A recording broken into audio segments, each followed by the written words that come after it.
तो यहाँ पर आज हम इसका दूसरा भाग देखने वाले हैं, जहां पर हम बात करेंगे जंतु तंत्रिका तंत्र के बारे में। अब जैसा कि हम जानते हैं, जंतु में जो समन्वय होता है वो दो तरह से होता है।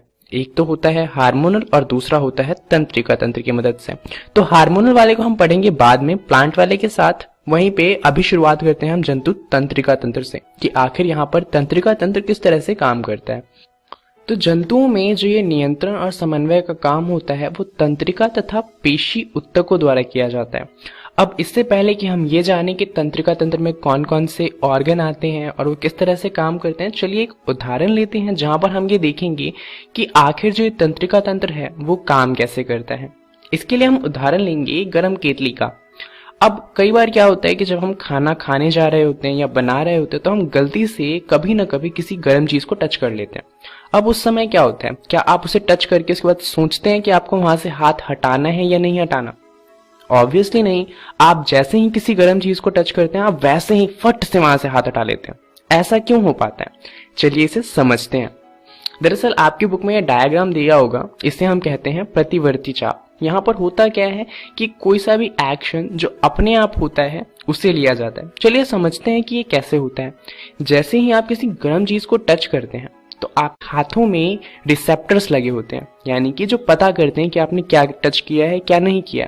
जैसे ही उन्हें पता चलता है कि आपने बहुत गर्म चीज को टच किया और आपका हाथ जल सकता है उससे, तो वो क्या करता है, इस इंफॉर्मेशन को पीछे भेज देता है। यहाँ पर जो संवेदी तंत्रिका कोशी होती है वो क्या करती है, इस इंफॉर्मेशन को, यानी कि इस बात को कि आपने गर्म चीज को टच किया है, इसे भेज देती है मेरुरज्जु के पास, जो कि हमारा स्पाइनल कॉर्ड होता है। यानी कि जो हमारे पीछे आपने देखा है रीढ़ की हड्डी, उसके अंदर एक पतली सी कोशिका होती है जो इस इंफॉर्मेशन को अपने पास लेती है और उसके बाद वो देखती है कि आपने इसे गर्म चीज को टच किया है और आपको हाथ हटा लेना चाहिए। तो ये इस इंफॉर्मेशन को भेजती है हमारे मस्तिष्क के पास। उसके बाद वो क्या करती है, ये इंफॉर्मेशन मसल्स को भेजती है, यानी कि जो हमारे भुजा में पेशियां हैं उनके पास ये इंफॉर्मेशन भेजती है कि हाथ ने किसी गर्म चीज को टच किया है और हाथ को हटाना है, तो अपने आप को सिकोड़ लो। और हाथ क्या करता है, हाथ की जो मसल होती है वो अपने आप ही सिकुड़ती है और आपका हाथ जल्दी से पीछे हट जाता है। तो इस तरीके से जो हमारा तंत्रिका तंत्र होता है कुछ काम कर पाता है। जहां पर यहाँ पर आपने देखा कि क्या हुआ, जो इन्फॉर्मेशन थी वो इलेक्ट्रिक इम्पल्स यानी कि विद्युत की फॉर्म में हमारे मेरुरज्जु के पास जाती है। वो इस इन्फॉर्मेशन को दिमाग के पास पहुंचाता है और दिमाग फिर बताता है कि करना क्या है, और वो जो चीज बताता है उसे भेजा जाता है हमारे पेशियों के पास और फिर पेशियां वो काम कर देती हैं। तो अगर आपको ये समझ में आ गया हो तो चलिए अब देखते हैं कि हमारा जो तंत्रिका तंत्र है वो किन किन चीजों से मिलकर बना है और वो कैसे काम करते हैं। तो ये है हमारा पूरा का पूरा तंत्रिका तंत्र। यहाँ पर इसका सबसे प्रमुख भाग है हमारा मस्तिष्क, जहाँ पर सारे सोचने समझने वाले काम किए जाते हैं। उसके बाद सेकंड नंबर पे जो इम्पोर्टेंट है वो है हमारा मेरुरज्जु, जिसे हम स्पाइनल कॉर्ड या फिर बैकबोन के नाम से भी जानते हैं। दरअसल पीछे जो हड्डियां होती हैं वो मेरुरज्जु नहीं होता, उन हड्डियों के बीच से एक अंग जाता है जिसे मेरुरज्जु के नाम से जाना जाता है। तो ये तो दो मेजर पार्ट हो गए। इसके अलावा एक और चीज होती है, वो होता है न्यूरॉन जाल, जो पूरा का पूरा काम होता है इसका, कहीं से कोई इन्फॉर्मेशन है उसे लेकर आना और किसी को इन्फॉर्मेशन देना है तो वो देकर आना। तो जिस तरीके से हमारे कोशिकाओं के पास रक्त पहुंचाने के लिए हमारे पास नसें होती हैं, वैसे ही ये जो इलेक्ट्रिक इम्पल्स से इन्फॉर्मेशन आती जाती है वो होता है न्यूरॉन के जाल की मदद से। अब ये जो हमारा तंत्रिका तंत्र है इसे हमने दो भागों में बांटा हुआ है। एक तो है हमारा केंद्रीय तंत्रिका तंत्र और एक है परिधीय तंत्रिका तंत्र। केंद्रीय तंत्रिका तंत्र जो होता है वो मेजर कामों को देखता है, जहां पर जितने भी इंपॉर्टेंट काम होते हैं वो सब ये कंट्रोल करता है। परिधीय तंत्रिका तंत्र एक अलग से तंत्रिका तंत्र है जो कि हमारे इधर उधर की चीजों को देखती है। तो चलिए समझते हैं यहाँ पर इन दोनों के अंदर ही कौन कौन से अंग हैं और वो किस तरह से काम करते हैं। अगर हम केंद्रीय तंत्रिका तंत्र की बात करें तो इसका सबसे मेजर पार्ट होता है हमारा मस्तिष्क। यहाँ पर यह शरीर के सभी भागों से सूचनाएं प्राप्त करता है तथा इसका समाकलन करता है। और वहीं पे दूसरा होता है हमारा मेरुरज्जु यानी कि स्पाइनल कॉर्ड। इसे हम एज अ मैनेजर बोल सकते हैं। ये क्या करता है, ये ब्रेन का मैनेजर होता है और ब्रेन के सारे काम करता है। जितनी भी जगह से इन्फॉर्मेशन लेनी है वो सारा का सारा काम होता है मेडरज्जू का। उसके बाद वो इन्फॉर्मेशन लेता है और उसके बाद देखता है क्या इन्फॉर्मेशन बहुत ज़्यादा इंपॉर्टेंट है। अगर छोटी मोटी इन्फॉर्मेशन होती है तो वो खुद ही सॉल्व कर देता है, परंतु अगर कोई बड़ी प्रॉब्लम होती है तो उसे भेज देता है दिमाग के पास, और फिर दिमाग देखता है कि उस प्रॉब्लम को कैसे सॉल्व करना है। वो उसका सॉल्यूशन बताता है मेडरज्जू को, और उसके बाद मेडरज्जू डिसाइड करता है कि उस सॉल्यूशन को आगे किसे फॉरवर्ड करना है। तो इस तरीके से जो ये हमारा मैनेजर है और जो ब्रेन है दोनों मिलकर काम करते हैं। अब इनकी इन्फॉर्मेशन को आगे पीछे करने के लिए जो न्यूरॉन का जाल है उसका इस्तेमाल किया जाता है। अब जो हमारा केंद्रीय तंत्रिका तंत्र है इसे हमने दो भागों में फिर से बांटा हुआ है। इसका पहला भाग है कायिक तंत्रिका तंत्र, जहां पर जितने भी वॉलेंट्री यानी कि ऐच्छिक चीजें हैं वो कंट्रोल होती हैं, यानी कि वो सारे काम जो हम अपनी इच्छा से करते हैं। जैसे कि कोई बटन दबाना हो तो अब आपकी मर्जी, आप अपना हाथ उठा के बटन दबाएं या फिर ना दबाएं। चलना हो गया तो आप खुद से चले या ना चले, ये सब आपके ऊपर है। तो ऐसी जो चीजें होती हैं वो आती हैं कायिका तंत्रिका तंत्र के अंदर। वहीं पे दूसरा तंत्रिका तंत्र होता है आत्मक तंत्रिका तंत्र। यहाँ पर वो सारी चीजें होती हैं जिसे हम इनवॉलेंट्री कह सकते हैं या अनैच्छिक कह सकते हैं, जो अपने आप होती हैं, जैसे कि दिल का धड़कना या फिर डाइजेशन का होना यानी कि पाचन। अब जब भी आप खाना खाते हैं तो उसके बाद आप बैठकर खाना पचाते थोड़ी हैं, वो खाना अपने आप पच जाता है। उसी तरीके से जो धड़कनें हैं वो अपने आप धड़कती रहती हैं।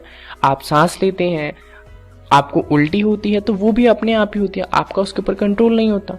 तो ये जितनी भी चीजें हैं जो इनवॉलेंट्री होती हैं, जिन पे आपका कंट्रोल नहीं होता, वो आती है आत्मगत तंत्रिका तंत्र के अंदर।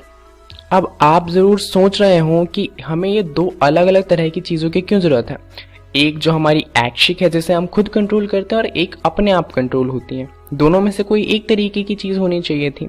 तो चलिए एक उदाहरण देता हूं जिससे आपको ये अच्छे से समझ में आएगा। मान लीजिए कि अगर सारी चीजें अपने आप कंट्रोल होती, तो मान लीजिए आपको रोड क्रॉस करना है और आप रोड क्रॉस कर रहे हैं, चलते चलते अचानक से आपका पैर क्या बोलता है कि अब वो आगे नहीं जाएगा, क्योंकि वो तो अपने आप कंट्रोल हो रहा है ना। तो वहां पे क्या होगा, एक्सीडेंट हो सकता है। तो यहाँ पर आपके पैर का कंट्रोल आपके पास होना बहुत ज़्यादा जरूरी हो जाता है। तो हो सकता है आप ये सोचे कि सारे के सारे कंट्रोल हमारे पास होने चाहिए। तो जैसे यहाँ पर धड़कन है, दिल की जो धड़कन होती है वो हम कंट्रोल नहीं करते। अब मान लीजिए एक सेकंड के लिए कि आपको कंट्रोल करना होता है और आप करना भूल जाते हैं, तो उससे बहुत ज़्यादा दिक्कत हो सकती थी।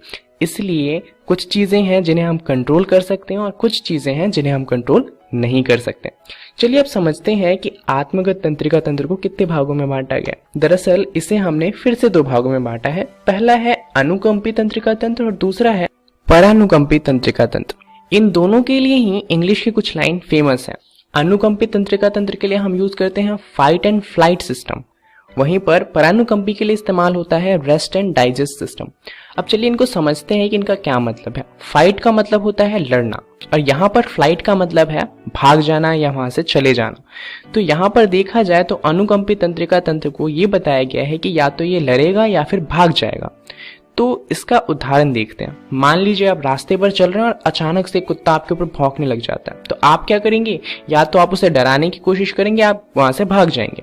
दोनों ही केस में क्या होगा कि आपकी जो दिल की धड़कन है वो बहुत ज्यादा तेज हो जाएगी, आपके पास बहुत ज्यादा एनर्जी आ जाएगी।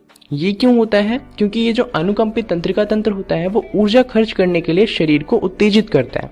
आपके दिल की धड़कन बढ़ती है, आपका जो रक्त होता है वो आपकी त्वचा और डाइजेशन वाला जो पार्ट होता है उससे हटकर बॉडी में आ जाता है, जिससे आपको बहुत ज़्यादा ग्लूकोज मिलता है और आपके अंदर बहुत ज़्यादा एनर्जी आ जाती है। इससे आप बहुत तेजी से भाग सकते हैं। वहीं पर परानुकंपित तंत्रिका तंत्र इसका बिल्कुल अपोजिट है। ये क्या करता है, ये ऊर्जा को संरक्षित करता है तथा शरीर को शांत करता है। अब मान लीजिए आप कोई काम नहीं कर रहे हैं, आप आराम से शांति से बैठे हुए हैं, तो वहां पर अगर शरीर को बहुत ज्यादा ऊर्जा मिलती है तो उससे क्या होगा कि ऊर्जा बर्बाद चली जाएगी, क्योंकि आप तो कोई काम कर ही नहीं रहे। तो उस टाइम पे परानुकंपित तंत्रिका तंत्र आता है और वो क्या करता है, जो एक्स्ट्रा ऊर्जा होती है वो शरीर को देना बंद कर देता है। अगर आप कोई काम नहीं कर रहे हैं तो आपके पास ऊर्जा भी नहीं होगी, आपके पास उतनी ही ऊर्जा होगी जिससे आप आराम से बैठ सकें। तो ये दोनों तरीके होते हैं जिससे हमारी बॉडी में जो एनर्जी होती है उसको ऑप्टिमाइज किया जाता है। यानी कि जब एनर्जी चाहिए तब बहुत ज़्यादा एनर्जी भी दी जाती है, और जब नहीं चाहिए होती है तो एनर्जी को बचाया भी जाता है। चलिए अब समझते हैं हमारी केंद्रीय तंत्रिका तंत्र के सबसे इम्पॉर्टेंट पार्ट को, जो कि है हमारा मस्तिष्क। यहाँ पर मस्तिष्क को हम 3 भागों में बांटते हैं। पहला होता है हमारा अग्रिम मस्तिष्क। ये हमारा जो मस्तिष्क है उसका सबसे बड़ा भाग होता है और इसका सबसे बड़ा भाग है प्रमस्तिष्क। इसमें क्या होता है, जितनी भी आपकी इंटेलिजेंस है, आप जो चीज सोचते हैं, आपकी जो मेमोरी है, ये सब यहाँ पर रखी होती है। वहीं पर आपके पास जो 5 सेंसेस हैं, जैसे कि आप कुछ देख सकते हैं, किसी चीज को सूंघ सकते हैं, ये सारी चीजें जो होती हैं ये भी यहीं पर स्टोर होती हैं। उसके बाद दूसरा आता है हमारा मध्य मस्तिष्क। यहाँ पर एक तो हमारे पास 2 ग्रंथियां होती हैं, एक हाइपोथैलेमस और दूसरा पीयूष ग्रंथि। और उसके अलावा ये जो होता है ये हमारी अनैच्छिक चीज़ों को कंट्रोल करता है, जैसे कि हमारी दिल के धड़कन वगैरह जो होती है जिसे हम कंट्रोल नहीं कर सकते, वो हमारा मध्य मस्तिष्क। और उसके बाद तीसरा है जो हमारा पीछे का मस्तिष्क है, पश्चिम मस्तिष्क। ये दोनों मिलकर कंट्रोल करते हैं। पश्चिम मस्तिष्क में पॉन्स होता है, मेडुला होता है और अनुमस्तिष्क होता है। अनुमस्तिष्क हमारा बैलेंस के लिए काम में आता है। इन सब के बारे में हम पढ़ेंगे अगली वीडियो में और डिटेल में। इस वीडियो के लिए इतना ही। चलिए जानते हैं इसमें हमने क्या जाना। इस वीडियो में हमने जाना जंतु तंत्रिका तंत्र के बारे में, जहां पर हमने इसका ओवरव्यू लिया कि जंतु तंत्रिका तंत्र में आखिर चीजें कैसे होती हैं। अगली वीडियो में हम बात करने वाले हैं हमारे मस्तिष्क की। इस वीडियो के लिए इतना ही। धन्यवाद।